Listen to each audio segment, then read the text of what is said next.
The Tailor of Gloucester by Beatrix Potter. I'll be at charges for a looking-glass, and entertain a score or two of tailors.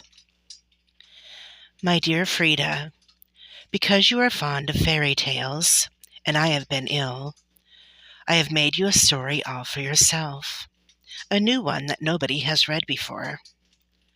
And the queerest thing about it is that I heard it in Gloucestershire, and that it is true, at least about the tailor, the waistcoat, and the no more twist.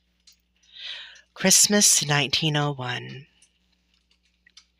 In the time of swords and periwigs and full-skirted coats with flowered lappets, when gentlemen wore ruffles and gold-laced waistcoats of paduasoy and taffeta, there lived a tailor in Gloucester. He sat in the window of a little shop in Westgate Street, cross-legged on a table from morning till dark.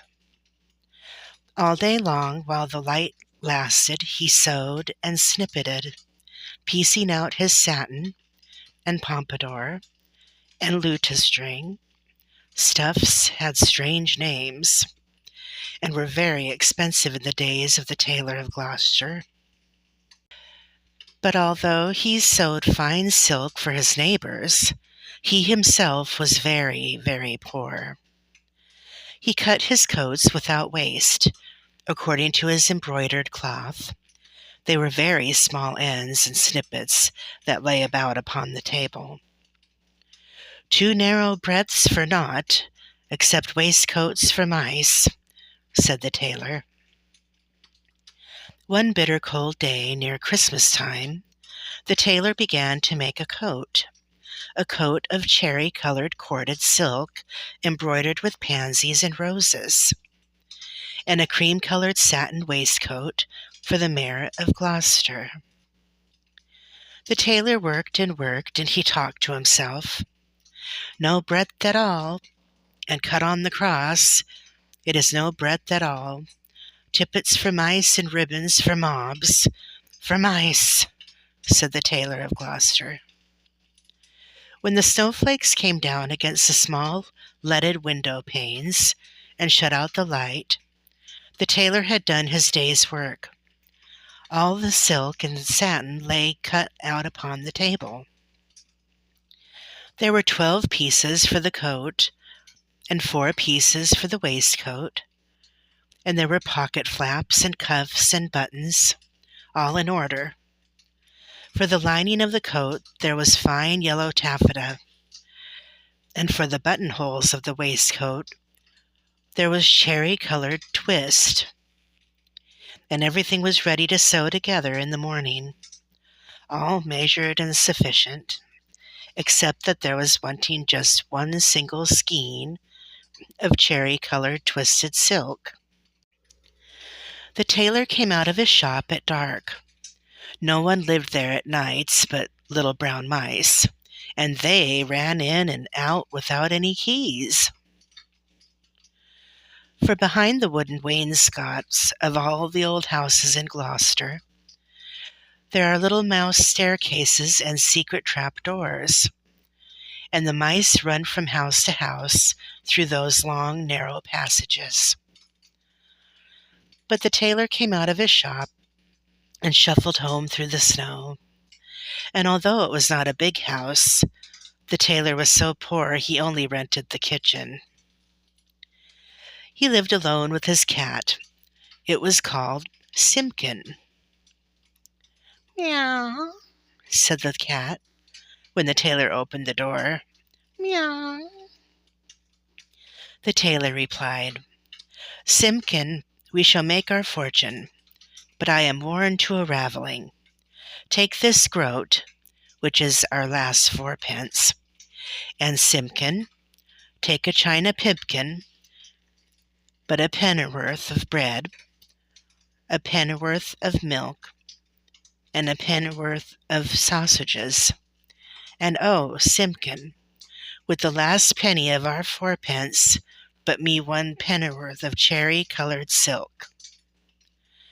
But do not lose the last penny of the fourpence, Simpkin, or I am undone and worn to a thread paper, for I have no more twist." Then Simpkin again said, "Meow," and took the groat and the pipkin, and went out into the dark. The tailor was very tired and beginning to be ill. He sat down by the hearth and talked to himself about that wonderful coat. "I shall make my fortune to be cut bias. The Mayor of Gloucester is to be married on Christmas Day in the morning, and he hath ordered a coat and an embroidered waistcoat." Then the tailor started, for suddenly interrupting him from the dresser at the other side of the kitchen came a number of little noises. Tip-tap, tip-tap, tip-tap-tip. "Now what can that be?" said the Tailor of Gloucester. Jumping up from his chair, the tailor crossed the kitchen and stood quite still beside the dresser, listening and peering through his spectacles. "This is very peculiar," said the Tailor of Gloucester, and he lifted up the teacup, which was upside down. Out stepped a little live lady mouse, and made a curtsy to the tailor. Then she hopped away down off the dresser and under the wainscot. The tailor sat down again by the fire, warming his poor cold hands. But all at once from the dresser there came other little noises. Tip-tap, tip-tap, tip-tap-tip. "This is passing extraordinary," said the Tailor of Gloucester, and turned over another teacup, which was upside down. Out stepped a little gentleman mouse, and made a bow to the tailor.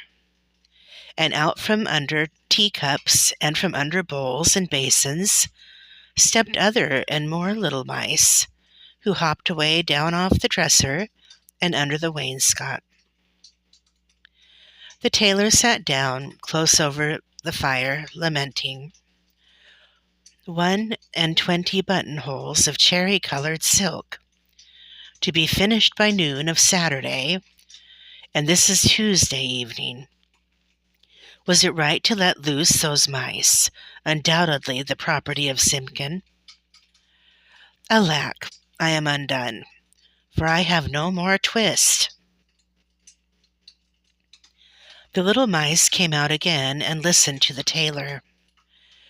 They took notice of the pattern of that wonderful coat. They whispered to one another about the taffeta lining and about little mouse tippets. And then suddenly they all ran away together down the passage behind the wainscot, squeaking and calling to one another as they ran from house to house. Not one mouse was left in the tailor's kitchen when Simpkin came back. He set down the pipkin of milk upon the dresser and looked suspiciously at the teacups. He wanted his supper of little fat mouse. "Simpkin," said the tailor, "where is my twist?" But Simpkin hid a little parcel privately in the teapot, and spit and growled at the tailor.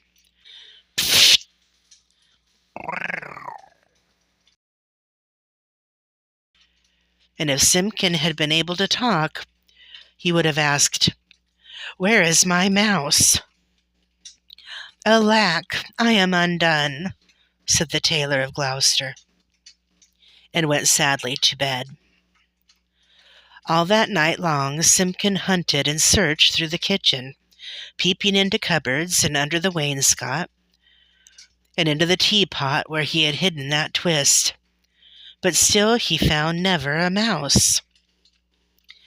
The poor old tailor was very ill with a fever, tossing and turning in his four-post bed, and still in his dreams he mumbled, "No more twist, no more twist." What should become of the cherry-colored coat? Who should come to sew it when the window was barred and the door was locked fast? Out of doors the market folks went trudging through the snow to buy their geese and turkeys and to bake their Christmas pies. But there would be no dinner for Simpkin and the poor old tailor of Gloucester. The tailor lay ill for 3 days and nights, and then it was Christmas Eve, and very late at night, and still Simpkin wanted his mice, and mewed as he stood beside the 4-post bed. But it is in the old story that all the beasts can talk in the night between Christmas Eve and Christmas Day in the morning, though there are very few folk that can hear them or know what it is that they say. When the cathedral clock struck 12, there was an answer, like an echo of the chimes, and Simpkin heard it, and came out of the tailor's door and wandered about in the snow. From all the roofs and gables and old wooden houses in Gloucester came 1,000 merry voices singing the old Christmas rhymes, all the old songs that ever I've heard of, and some that I don't know, like Whittington's bells.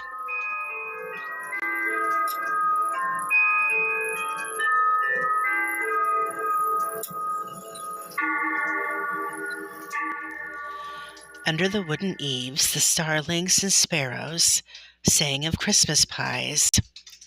The jackdaws woke up in the cathedral tower, and although it was the middle of the night, the throstles and robins sang, and the air was quite full of little twittering tunes. But it was all rather provoking to poor hungry Simpkin. From the tailor's ship in Westgate came a glow of light, and when Simpkin crept up to peep in at the window, it was full of candles. There was a snippeting of scissors and snappeting of thread, and little mouse voices sang loudly and gaily.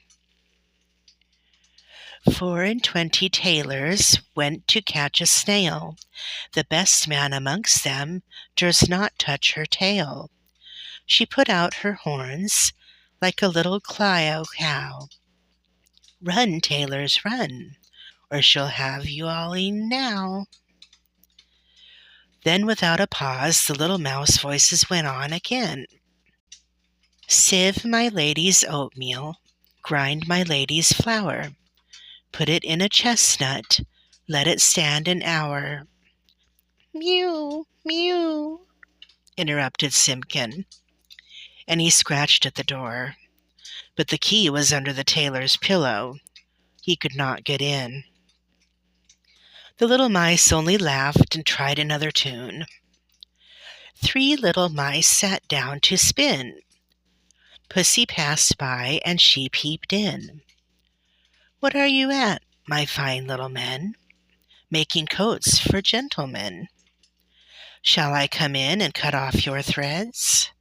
Oh no, Miss Pussy, you'd bite off our heads.